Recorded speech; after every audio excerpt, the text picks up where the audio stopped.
A new beginning. Betty Thompson's life was a quiet melody played on a slowly winding down record. At 82, her days followed a peaceful, predictable rhythm, set to the gentle rustle of her garden and the steady ticking of her kitchen clock.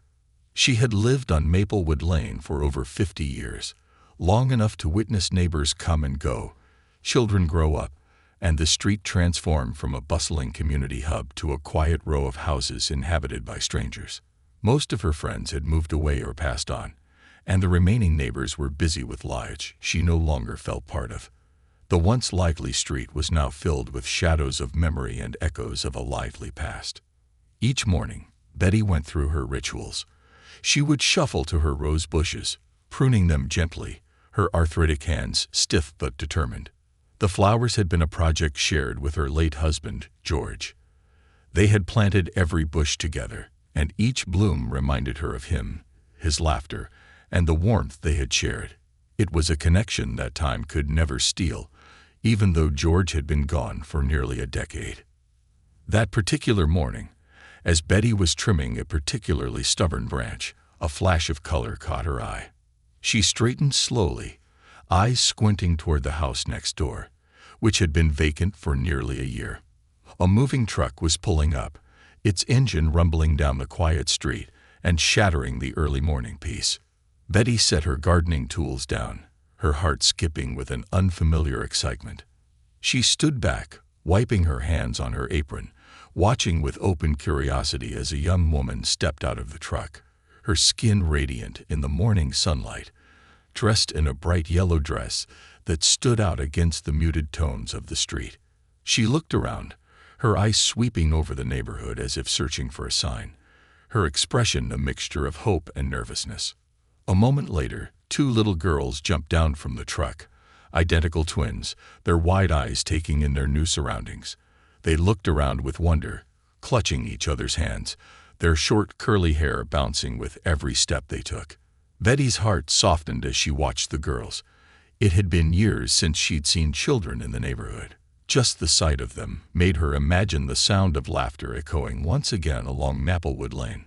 As the woman and her daughters moved closer to the house, a man stepped out from the driver's side, tall and muscular, with an air of authority that was hard to ignore. He wore a dark expression, and Betty noticed the way his shoulders seemed tense, his gaze surveying the neighborhood with a certain coldness. There was something unsettling about him, something that made Betty instinctively step back, gripping her pruning shears tightly. The woman and the girls reached the porch, but the man hung back, his arms crossed, watching as they entered the house. Betty couldn't shake the feeling that something wasn't right. The woman seemed bright and cheerful. The girls were filled with an innocent curiosity, but the man carried an air of control, a shadow that didn't belong in the sunny morning. That evening, as Betty sat in her living room, sipping tea from her favorite china cup, her thoughts drifted back to the family next door. She couldn't explain it, but there was something about them that didn't sit right with her. She remembered the woman's weary expression as she glanced at the man, the way the twins had held each other tightly, almost protectively, as if they were bracing for something. Betty had seen many families come and go, but never had she felt such a strange, lingering unease. Just as she was settling into her armchair to watch her nightly television program, a loud bang echoed from the direction of the house next door. The sound made her sit up, her heart racing, the tea sloshing slightly in her cup. It was followed by the faint sound of raised voices, a muffled cry that made her stomach twist. She strained her ears, trying to catch any more sounds, but the night quickly returned to silence, as if nothing had happened at all. Maybe they're just adjusting to the move, Betty muttered to herself, trying to brush off the feeling that had settled in her chest. But as she sat in the quiet of her living room, an image of the twins' frightened faces came to her mind, and a pang of worry gripped her heart. The next morning, Betty decided to bake a cake, a classic lemon drizzle that always brought a smile to anyone's face.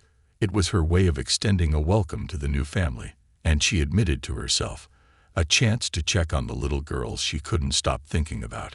As the smell of lemons and sugar filled her kitchen, Betty found herself humming an old tune, a small smile lifting her lips. Maybe the new family just needed a friendly face, a sign that they were safe and welcome. With the cake in hand, Betty made her way next door, feeling the gentle warmth of the sun on her shoulders. She knocked on the door and waited, hearing the soft murmur of voices behind it. After a moment, the door opened, revealing the woman from the day before. Up close, Betty could see the exhaustion in her eyes, the slight tremor in her hands as she pushed a strand of hair behind her ear. "Oh, hello. I'm Betty, your neighbor from next door," she said with a warm smile, holding out the cake. "I thought I'd bring you something to welcome you to the neighborhood." The woman smiled, her expression softening as she accepted the cake. "Thank you so much. I'm Melanie, and these are my daughters, Lily and Leela." She gestured toward the twins, who peeked out from behind her, their eyes wide with curiosity. Betty's heart lifted as she crouched down to their level. "Hello, Lily and Leela. Welcome to Maplewood Lane." The girls smiled shyly, but Betty noticed something that made her pause. A faint bruise on Lily's wrist, barely visible but unmistakable. She tried to ignore the unsettling feeling it brought, convincing herself that it was just a childish accident. Just then, the man appeared behind Melanie, his expression hardening as he saw Betty. He stepped closer, draping an arm over Melanie's shoulder in a possessive gesture that made Betty's stomach churn. "Thanks for the cake," he said curtly, his tone making it clear that the conversation was over. Betty forced a smile, feeling an inexplicable dread creeping over her. As she turned to leave, she caught a fleeting glance from Melanie, a look that held a silent plea, a hint of desperation that broke Betty's heart. She walked back to her house, feeling the weight of a question she couldn't yet answer. That night, as she lay in bed, Betty couldn't shake the feeling that something was terribly wrong with her new neighbors. The twins' innocent faces, Melanie's weary smile, and the man's piercing gaze haunted her thoughts, making sleep elusive. She knew it was only the beginning of something much deeper, a quiet storm brewing in the house next door. And as she drifted into a restless sleep, Betty found herself whispering a prayer, hoping against hope that she was wrong. But deep down, she knew her instincts rarely lied. This opening part sets a vivid and suspenseful stage, filled with Betty's inner reflections and hints of the unfolding mystery. The story can now build with each part, as Betty uncovers the family's hidden struggles and her role in helping them. Shadows in the light. The morning after her unsettling encounter with the new neighbors, Betty woke early, her mind still clouded by the strange tension she'd felt between the family members next door. As she prepared her tea and toast, Betty found herself glancing frequently out the window toward the neighboring house, searching for any sign of life. She wasn't typically one to pry, but the memory of the twins' quiet, watchful faces and the man's cold gaze lingered in her mind. Betty's first plan for the day was simple: to offer the family a warm, neighborly welcome and perhaps, she thought, a gentle invitation to chat. She reasoned that she could help them settle in by sharing a bit of the neighborhood's charm. It had always been her way of building community, especially when she noticed someone feeling out of place or struggling in silence. But when she glanced outside, something about the house struck her as strange. The shades were still drawn tight, even though it was well past 9. The house looked closed off, almost forbidding in the bright morning light. Betty sighed and decided to busy herself with her garden to distract her thoughts. By noon, the warmth of the sun had coaxed her roses and marigolds into a full bloom. Betty paused, brushing her hands together, admiring the way the flowers seemed to reach toward the light. She was almost ready to go back inside when she heard a sound, the door of her neighbor's house creaking open. She looked up, instinctively tensing, as she caught sight of Melanie standing on the porch, glancing around nervously. Betty raised her hand to wave, hoping for a friendly exchange, but Melanie's gaze darted past her, looking anywhere but in her direction. She appeared to be checking if anyone was watching before hurriedly stepping back inside, closing the door behind her. Betty felt a pang of disappointment and concern. Melanie's behavior seemed guarded, almost fearful. It wasn't what Betty had expected from a woman just settling into a new home. Still, she told herself not to jump to conclusions. Perhaps the family simply valued their privacy. Trying to shake off the uneasy feeling, Betty decided to take a walk down to the local grocery store. She needed a few things, and the fresh air would do her good. As she strolled through the aisles, picking up items and exchanging polite conversation with the cashier, her thoughts continued to drift back to the twins. Their innocent faces had looked at her with such unspoken sadness, as if they were holding a secret they didn't dare share. Returning home, Betty noticed two small figures darting into her front yard. Her heart leaped with curiosity and worry. She stepped closer, seeing the twins crouched behind one of her rose bushes, peeking over the blossoms as though trying to hide. They looked up, eyes wide with recognition and relief when they saw her. "Oh, hello, dears," she greeted softly, bending down to meet their eyes, careful not to startle them. "What are you up to over here?" The older twin, Betty thought she remembered her name was Lily, shifted nervously, looking back toward her house as if worried someone might be watching. Her sister, Leela, kept her gaze fixed on the ground, her small hands fidgeting with the hem of her dress. "We're not supposed to be outside," Lily whispered, glancing again toward their home. Betty's heart ached at the words, spoken so softly that she almost didn't hear. She felt a sudden protective urge rise within her. "Why's that, sweetheart?" she asked gently, crouching down beside them. Lily hesitated, her brows furrowing as though weighing whether she could trust this kind old lady. Finally, after a long silence, she looked up with a solemn, piercing gaze that seemed too old for her young face. "Our daddy gets mad when we're outside." The words, whispered with a mixture of fear and resignation, sent a chill down Betty's spine.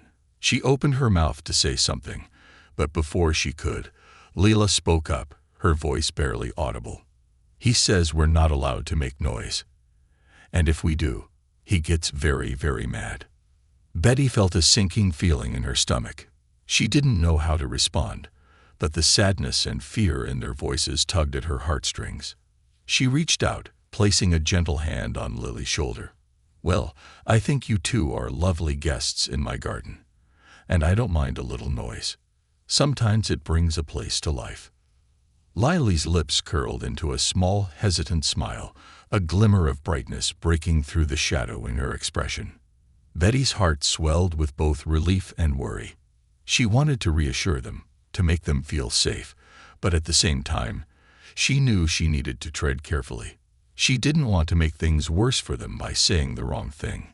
The girls lingered for a moment, seeming to enjoy the brief freedom of sitting among the flowers, away from the watchful eyes of their father. Betty wished she could hold on to that moment, to make it stretch out for them, to shield them from whatever struggles they were facing. But as if on cue, a loud, harsh voice shattered the peace. "Girls." The sound was rough, with a hard edge that instantly erased the smiles from their faces. Betty's head whipped around, and there he was, the man, standing on the porch with a look of anger that seemed all-consuming. His glare landed on Betty, as if daring her to interfere, and then shifted back to the twins. "Get over here," he barked, his voice laced with irritation. The girls scrambled to their feet, their hands slipping from Betty's as they hurried toward him. Betty's heart pounded as she watched them go, helpless to stop it. She couldn't ignore the overwhelming sense of dread that settled over her as she saw the way the man's hand clenched around Lily's arm, pulling her close, his expression dark. With a strained smile, Betty called out, trying to diffuse the situation. "They were just visiting me in the garden.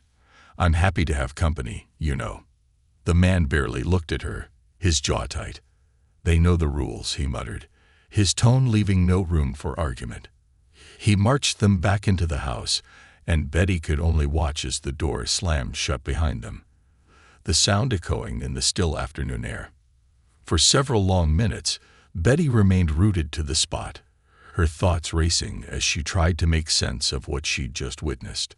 The girls' fearful expressions, the man's harsh words, and Melanie's nervous glances all pieced together into a troubling picture. Betty knew what it was like to be around people who truly cared, who loved each other without conditions or fear.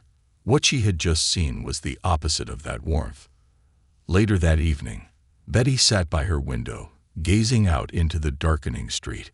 She'd hoped to see a flicker of light from the house next door, some sign that all was well, but the shades remained drawn, and the house looked as lifeless as ever. As she sipped her tea, her mind drifted back to the girls' sad eyes and the frightened way they had looked back at her. The neighborhood was silent, and the quiet felt oppressive.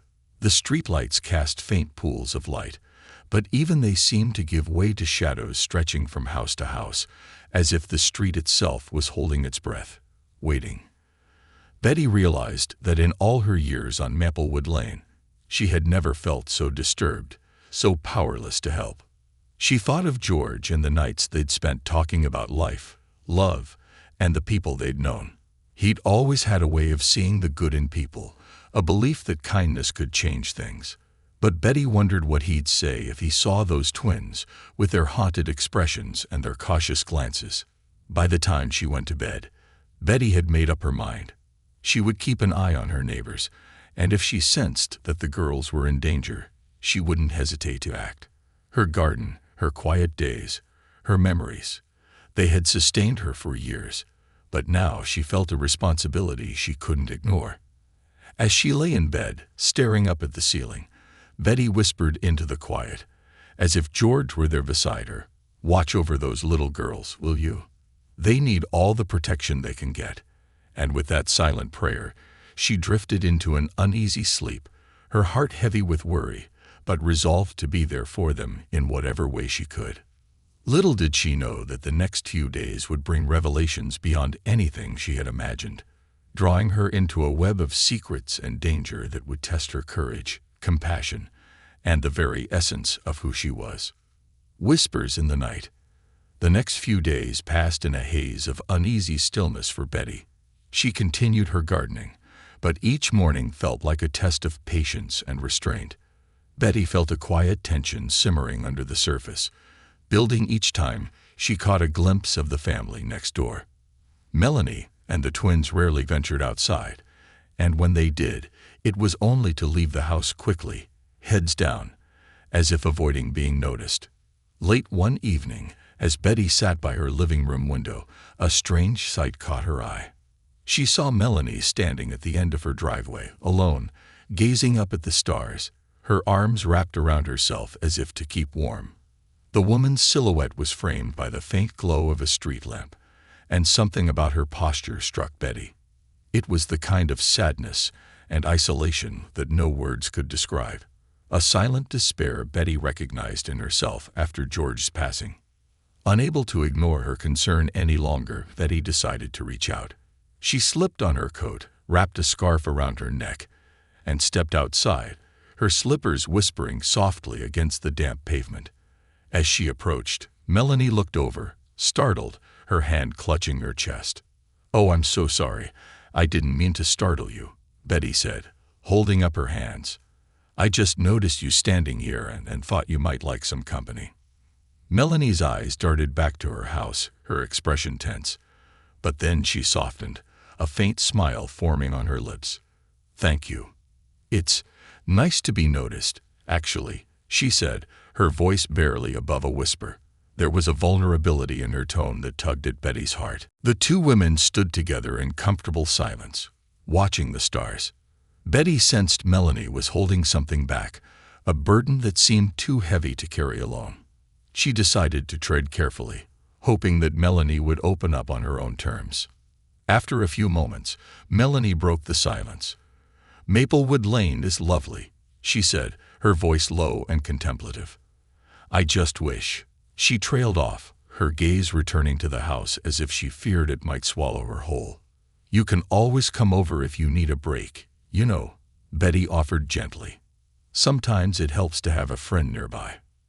Melanie's face softened, her eyes glistening under the streetlight. But before she could reply, a shadow appeared in the window of her house. The figure stood still, watching. Betty saw Melanie's body tense immediately. She took a quick, shaky breath and offered Betty a weak smile. I should go back in. Thank you, Betty. I appreciate your kindness." Without another word, she turned and hurried back inside, her head bowed as if retreating back into a prison of her own making. Betty stood there, heart heavy, watching the door close. The shadow in the window remained for a moment longer, a silent warning, before disappearing into the darkness. As Betty made her way back to her own house, she couldn't shake the image of that shadowy figure. Every instinct told her that something was terribly wrong. Later that night, Betty found herself unable to sleep. Her room was cloaked in darkness, and the familiar ticking of her old clock seemed louder than usual, echoing through the silence. She lay there, her mind restless, thinking about Melanie and the twins, and about that unsettling presence watching them from the shadows. Just as she began to drift into a light, uneasy sleep, a loud crash broke the stillness. She sat up, her heart pounding, listening as another muffled thud sounded from the house next door. The noise was followed by raised voices, a man's angry shout punctuated by a high-pitched cry that twisted her stomach in knots. Betty pulled back her curtains, peering into the night. Her heart clenched as she saw a light flickering on and off in the twins' bedroom. She could see their small shadows moving, darting about, as if they were trapped in a whirlwind. Her hand hovered over her phone, but she hesitated, fearing she might be mistaken. She told herself it could be a misunderstanding, but deep down, she knew the sounds were cries for help. She gripped her phone tightly, torn between wanting to call the police and fearing the consequences if she was wrong. But then she remembered the look in Melanie's eyes, the girl's anxious glances, and the bruises that had marred Lily's delicate wrist. The sounds of chaos continued, and with a steadying breath, Betty dialed the non-emergency line. When the dispatcher picked up, Betty's voice was low and urgent. "Yes, this is Betty Thompson. I'm calling about my neighbors. I'm afraid there's trouble at their home." The dispatcher took down her information, promising to send a welfare officer to check in on the situation. As she hung up, Betty felt a strange combination of relief and anxiety. She knew she might have just intervened in something that was none of her business, but she couldn't shake the feeling that this was the right thing to do. A patrol car arrived shortly after, its blue and red lights casting eerie shadows on the street. Betty watched from her window, her heart racing as she saw the officer approach the front door. He knocked, and after a long pause, the door opened, revealing the man, his face a mask of annoyance. They exchanged a few words, but the officer didn't enter the house. Instead, he simply nodded and turned away, retreating back to his car. As he drove off, Betty's heart sank. The officer hadn't seen what she had seen or heard what she had heard. She slumped back in her chair, watching the house next door, feeling more helpless than ever. Just then, she noticed a figure peering through the window, watching her with cold, calculating eyes. It was the man, and his gaze was fixed directly on her. Betty's stomach twisted as she quickly pulled the curtains close, her heart pounding. She knew she'd been seen, and she feared the repercussions of her actions. But more than anything, she worried about Melanie and the twins, who were now trapped inside a house that seemed to be filled with secrets and fear. The next morning, Betty woke to a gentle knock at her door. She opened it cautiously, surprised to find Melanie standing there, her face pale, her eyes hollow and filled with unspoken desperation. She wore a heavy coat, despite the mild weather, and her hands trembled as she held a small bouquet of wildflowers. "Thank you for looking out for us," she said, her voice barely above a whisper. "I wanted to bring these as a thank you." Betty took the flowers, her heart aching. She could see that Melanie was on the verge of tears, and she wanted nothing more than to pull her inside, offer her a warm cup of tea, and tell her that everything would be okay. But Melanie glanced nervously over her shoulder, as if fearing she'd be caught. "Are you all right?" Betty asked gently, trying to meet her gaze. Melanie nodded, but her expression betrayed her. She reached out, gripping Betty's hand tightly, as if to say something she couldn't quite put into words. For a moment, her mouth opened, and Betty saw the flash of something vulnerable and desperate in her eyes. But before she could say anything, the door to her house creaked open, and the man's voice called out sharply, "Melanie, get inside. Now." Melanie's hand slipped from Betty's, and she stepped back, her shoulders slumping as if a weight had just settled upon her. She cast one last, pleading glance at Betty, a silent cry for help that made Betty's heart clench, before she turned and hurried back toward the house. Betty watched as the man met Melanie at the door, gripping her arm with a force that made her wince. He glanced over at Betty, his eyes cold and unyielding, before guiding Melanie back inside and closing the door firmly behind them. As Betty stood there, clutching the bouquet of wildflowers, she felt an overwhelming sense of dread. She realized that she was dealing with something far more dangerous than she had anticipated, a situation that went beyond simple neighborly concern. Melanie and the twins were trapped, and Betty couldn't stand by and do nothing. She resolved to act, but she knew she had to be careful. She would need allies, and she would need to find a way to reach Melanie without putting her in harm's way. Betty wasn't sure what her next step would be, but she knew one thing for certain. She couldn't abandon them to suffer in silence. With a determined heart, she placed the bouquet in a vase by her window, letting it serve as a reminder of her promise. She would not give up, no matter the risks. She would find a way to help them escape the shadows that lurked in that house, even if it meant putting herself in the line of fire. Little did she know, her quiet life on Maplewood Lane was about to change forever. Beneath the surface, the days following Melanie's fleeting visit were shrouded in tension. Betty kept her curtains drawn just enough to watch the house next door, her heart sinking each time she saw the man leaving for work or returning home.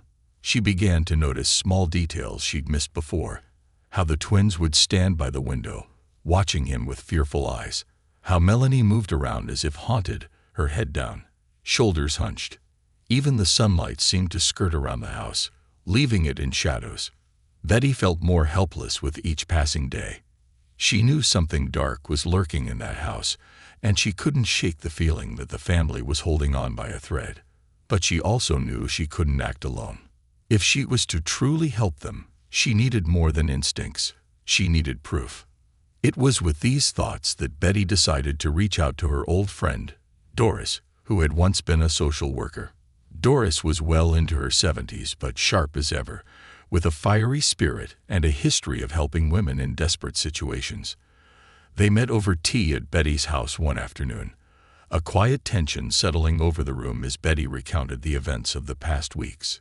"I can't just watch them suffer, Doris. But I don't know how to help without making things worse," Betty confessed, her hands wrapped around her teacup for comfort. Doris nodded thoughtfully, her gaze steady. "You're right to be cautious, Betty. If he's as controlling as you say, any direct confrontation could put them in more danger. But there are ways to help, quietly. Do you think Melanie has a way to contact anyone outside of him?" Betty shook her head. "I don't know. I haven't seen her speak to anyone but me, and even then, it was like she was afraid of being seen." Doris considered this. "What about writing? Notes, letters, even a signal that lets her know you're there for her without words?" The thought gave Betty a spark of hope. Yes, perhaps something small but meaningful. I remember she looked at the wildflowers I gave her like they were a lifeline. Doris smiled. "Then start with that. Communication doesn't always need words, Betty. Sometimes, the smallest gesture can make the biggest difference." Armed with this new idea, Betty set her plan into motion.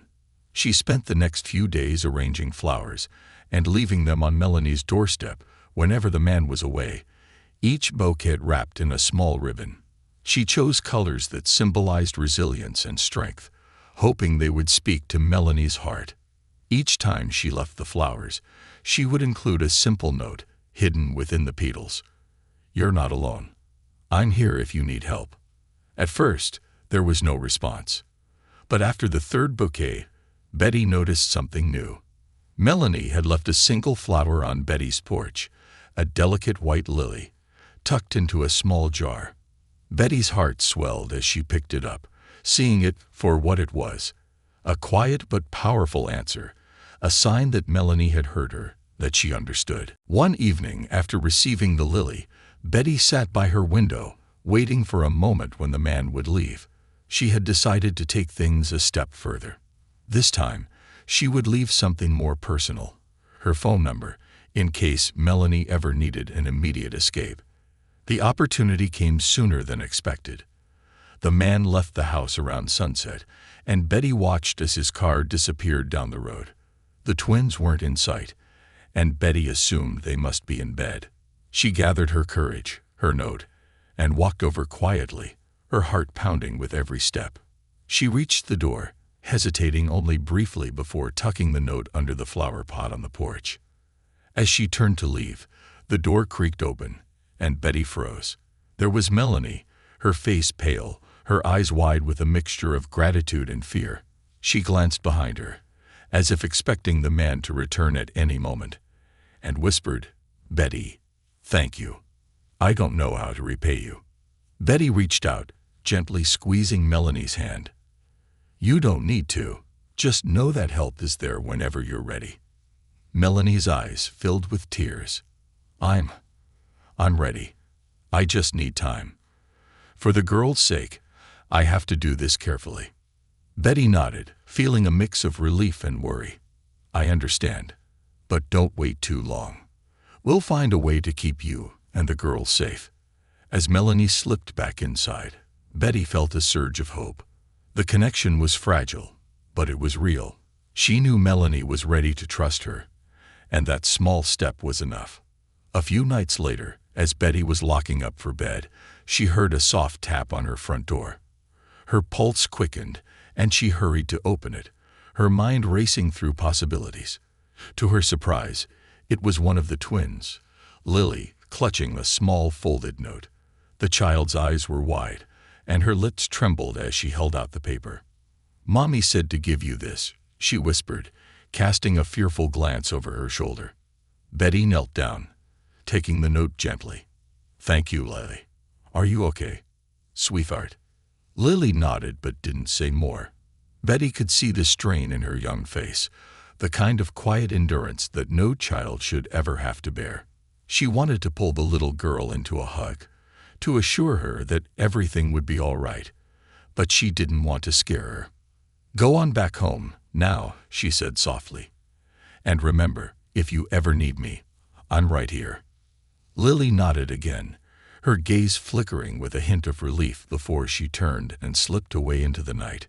Betty waited until she was safely inside before unfolding the note, her hands trembling. The note was brief, but the words carried a weight that made Betty's heart ache.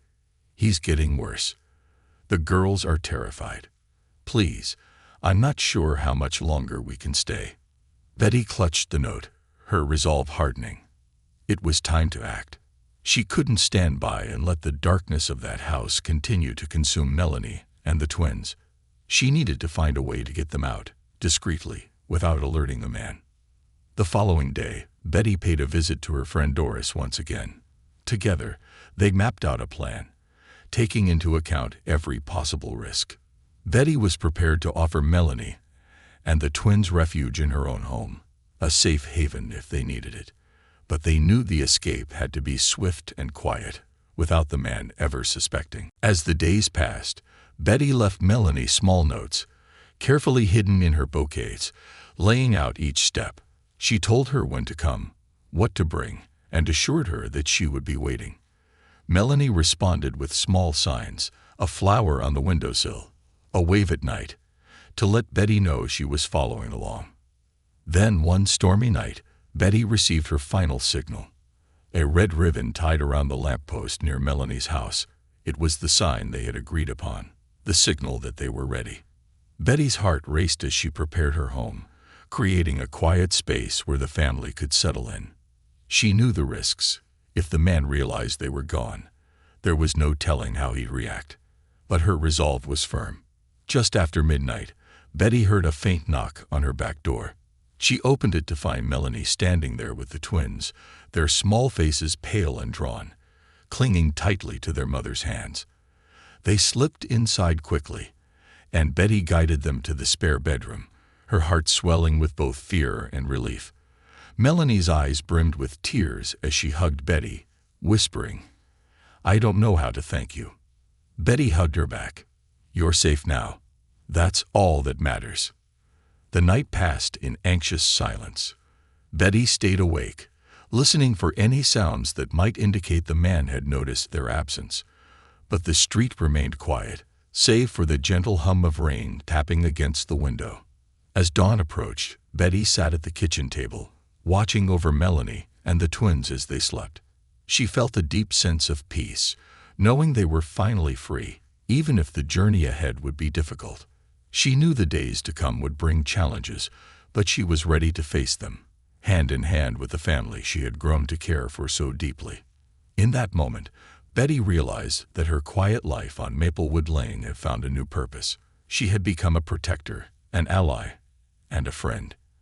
And she would do whatever it took to ensure that Melanie and the twins could begin a life free from fear. The shadows that had haunted the family began to lift with the dawn, and in the soft morning light, Betty saw hope shining in Melanie's eyes for the first time. It was a new beginning, one that they would face together. The cost of freedom. The first rays of dawn filtered through the lace curtains, casting a gentle glow over Betty's modest home. Melanie and the twins slept soundly in the guest room, their breathing steady, untroubled for the first time in what seemed like forever. Betty watched them from the hallway, her heart swelling with a mix of relief and trepidation. She had gotten them to safety. For now, the morning felt fragile, as if any sudden sound might shatter the calm. Betty moved quietly around the house, brewing coffee and making breakfast, her mind racing with plans and contingencies. She knew they couldn't stay hidden forever. The man would soon notice their absence, and his reaction worried her. The thought of him prowling the neighborhood, searching for them with anger in his eyes, sent a chill down her spine. Just as Betty finished setting the table, she heard the soft creak of a door behind her. She turned to see Melanie standing in the doorway, looking weary but grateful, her eyes red-rimmed and swollen. The weight of exhaustion clung to her like a heavy fog, but there was a spark in her gaze, a small glimmer of relief. "Good morning, Melanie," Betty greeted softly. "Come sit down. I made breakfast. It's nothing fancy, but it's hot and fresh." Melanie offered a weak smile, stepping into the warm kitchen. She glanced at the neatly set table, her eyes welling up. "You didn't have to go to all this trouble," she whispered, her voice choked with emotion. "You've already done so much." Betty reached out, covering Melanie's hand with her own. "It's no trouble at all, dear. You and the girls are safe now, and that's all that matters." Melanie nodded, her shoulders trembling as she took a seat. She poured herself a cup of coffee, inhaling the comforting aroma. And for the first time in what felt like ages, she allowed herself to relax. They ate in silence, a quiet peace settling over them, broken only by the sounds of the twins' soft breaths from the other room. As they finished their meal, Melanie looked up, her face etched with a mixture of gratitude and worry. "What do we do now, Betty? I don't want to keep hiding, but I'm afraid he'll come looking. And if he finds us..." Her voice broke, and she looked away, her hands clenching into fists. Betty's heart ached for her. She knew this fear too well, the feeling of being trapped and helpless, watching every shadow for signs of danger. She took a deep breath, steeling herself. "We'll make sure he doesn't find you. I have some friends, people who can help." Melanie looked up, a spark of hope igniting in her tired eyes. "You really think we can stay hidden?" Betty nodded. "I do, but it'll take some planning, and we'll need to move quickly." They spent the next few hours in Betty's kitchen, strategizing in hushed voices. Doris, Betty's friend who had once been a social worker, had agreed to help, connecting them to local shelters and organizations that offered protection to women and children fleeing abuse. They also discussed safety precautions, deciding that Melanie and the twins would stay with Betty for a few days before transitioning to a secure shelter out of town. Just as they were finishing up, Lily and Leela wandered into the kitchen, their eyes bright with wonder as they took in their new surroundings. Betty's heart warmed at the sight of their innocent faces, and she knelt down, smiling gently. "Good morning, girls. Did you sleep well?" The twins nodded shyly, glancing at their mother for reassurance. Melanie reached out, pulling them close, and for a moment, everything felt right. The girls' presence filled Betty's home with a warmth she hadn't felt in years, and she was reminded of why she had fought so hard to protect them. She felt an overwhelming sense of purpose, as though this small family had given her life new meaning. As evening fell, a chill settled over Maplewood Lane. The quiet street took on an eerie stillness, and Betty couldn't shake the feeling that something was wrong. She found herself glancing out the window every few minutes, her stomach knotted with anxiety. The weight of their situation pressed down on her, a constant reminder that they were only one misstep away from disaster. Around midnight, as Betty was preparing for bed, a loud knock echoed through the house. She froze, her heart pounding as her mind raced through the possibilities. She glanced at Melanie, who stood in the hallway, her face pale with terror. Betty took a deep breath, gesturing for Melanie to hide with the twins. "Take the girls and stay in the back room. Don't come out until I say it's safe." Melanie nodded, scooping up her daughters and disappearing down the hallway. Betty waited until she heard the soft click of the bedroom door before she moved toward the front of the house, her heart pounding in her chest. She opened the door a crack, just enough to see who was there. Standing on her porch, his face twisted with anger, was the man, Melanie's boyfriend. His eyes were dark, his fists clenched at his sides, and his gaze roamed the house behind her, as if searching for something or someone. "Evening, Betty," he said, his voice a low growl. "I'm looking for my family. Have you seen them?" Betty forced a calm smile, gripping the door tightly. "Good evening, Tom. No, I haven't seen them. I thought they were home with you." Tom's gaze sharpened, suspicion flickering in his eyes. "Funny. They didn't come home last night, and Melanie's car is gone. I thought maybe they'd come here, just to visit." Betty's heart raced, but she held her ground, meeting his gaze steadily. "I wouldn't know. I haven't seen them. Maybe they went to a friend's house." Tom's expression darkened, and he took a step closer, his presence intimidating. "Listen, Betty, I know you're just a kind old lady, but this is family business. If I find out you're lying to me, things won't go well for you." The threat hung in the air, and Betty's blood ran cold. But she stood her ground, refusing to let him see her fear. "There's no need for threats, Tom. I haven't seen them, and if I do, I'll be sure to let you know." He stared at her for a moment longer, his eyes filled with anger and distrust. Finally, he stepped back, giving her a tight-lipped smile. "All right, Betty. But if you see them, remember what I said." With that, he turned and walked down the driveway, his footsteps heavy and ominous. Betty closed the door, locking it tightly before taking the shaky breath. She leaned against the wall, her mind racing. She knew now that the danger was real, that Tom would stop at nothing to find them. As the days passed, Betty, Melanie, and the twins kept to the safety of Betty's home. The curtains drawn tight, the doors locked. Doris continued to coordinate with the shelter, arranging for transportation and housing, once it was safe to leave. Betty's heart ached with worry, but she maintained a calm demeanor for the sake of Melanie and the girls. One evening, as they sat around the kitchen table, Betty noticed a change in Melanie. She was quieter than usual, her gaze distant, lost in thought. After a moment, she looked up, meeting Betty's eyes. "Betty, I don't think I can keep running," she said, her voice barely above a whisper. "I don't want to spend my life hiding. I want my girls to have a normal life, to feel safe. I think I have to confront him." Betty's stomach twisted at the thought. "Melanie, you don't have to face him alone. We can find a way for you to be safe without going back." Melanie shook her head, a steely determination in her eyes. "He won't stop until he finds us. I know him. He'll search every corner of this town. If I don't face him, he'll keep coming back, and he'll keep hurting anyone who tries to help." Betty felt a pang of fear, but she understood the strength it took for Melanie to make this choice. "If you're going to face him, then you'll have all the support you need.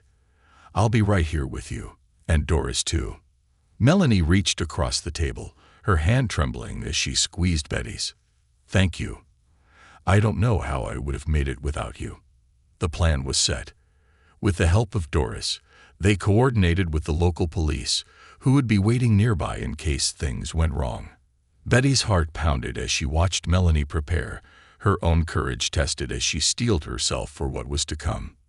That evening, when Tom arrived at Betty's doorstep demanding to see Melanie, she opened the door, her voice steady as she faced him. "They're waiting for you out back, Tom," she said, her voice filled with quiet strength. He gave her a smug smile, stepping inside. But as he turned to walk down the hallway, he was met by 2 police officers who quickly subdued him, ending his search with handcuffs and an escort to the waiting squad car.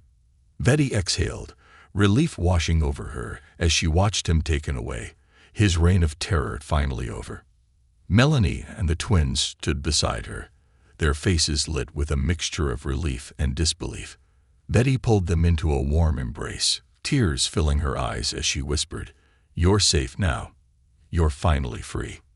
In that moment, Betty knew that her own life had changed forever, bound to this family by bonds stronger than blood, forged through courage, compassion, and the quiet, unbreakable power of friendship, healing, and new horizons. The weeks that followed felt like a quiet miracle for Betty, Melanie, and the twins. Tom's arrest had freed them from the ever-present threat that had shadowed their lives, and for the first time, a sense of peace settled over Betty's home. The air felt lighter, the sunlight warmer, as if the entire world was welcoming this new chapter with open arms. For Melanie and her daughters, adjusting to this freedom was like learning to breathe again. They stayed with Betty for a few more days, while Doris finalized their arrangements at a secure transitional home in another town. Melanie insisted on taking things slow, allowing herself and her daughters the time to rediscover simple joys without fear lingering in the background. Betty, too, found herself embracing the change. She had grown fond of the warmth and energy that Melanie and the girls brought to her life, and she was in no hurry to say goodbye. She spent her mornings with the girls, teaching them how to tend to her garden, where they eagerly learned how to prune roses, plant bulbs, and distinguish weeds from budding blooms. One warm afternoon, Betty took the girls to the park. The sun was high, casting long shadows through the trees, and the air was filled with the joyful sounds of children's laughter. Lily and Leela ran ahead, their feet light and quick as they explored the playground, their laughter ringing out like music. Melanie and Betty sat together on a nearby bench, watching them with quiet smiles. "They're different now," Melanie said softly, her gaze fixed on her daughters. "I used to see that fear in their eyes every day. But now they're just children." Betty reached over, patting Melanie's hand gently. "They have you to thank for that. You did what needed to be done, and they'll always remember the courage it took for you to protect them." Melanie's eyes filled with tears, and she wiped them away quickly, laughing softly. "I couldn't have done it without you, Betty. You've done more than just help us. You've given us a second chance at life." They sat in companionable silence, watching the girls play. Betty found herself filled with a quiet pride, not only in Melanie and the twins, but also in herself.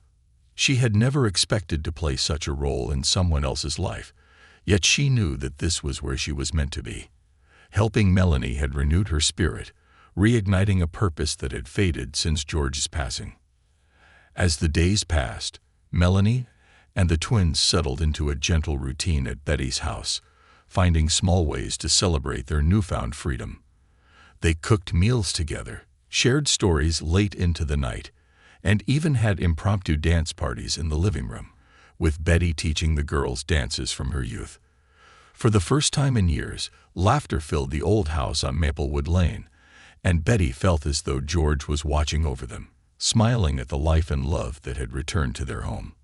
One evening, Melanie approached Betty with a serious expression. She took a seat across from her at the kitchen table, her hands folded tightly. "Betty, I know we're supposed to leave soon, but I've been thinking." Betty leaned forward, sensing the importance of what Melanie was about to say. "What is it, dear?" Melanie took a deep breath, meeting Betty's gaze. "The girls and I, we don't want to leave. Not yet, anyway.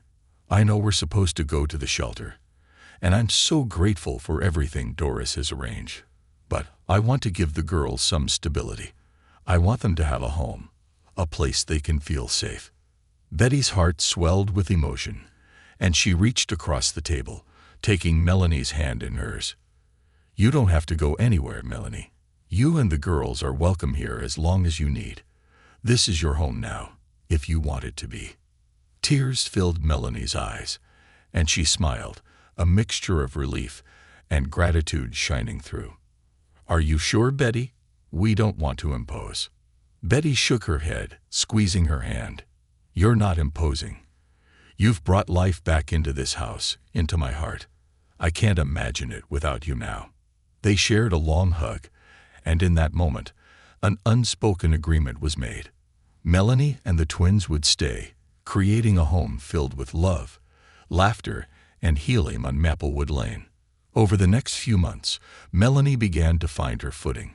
She enrolled the girls in a nearby school, and Betty helped her look for part-time work to ease her way back into independence.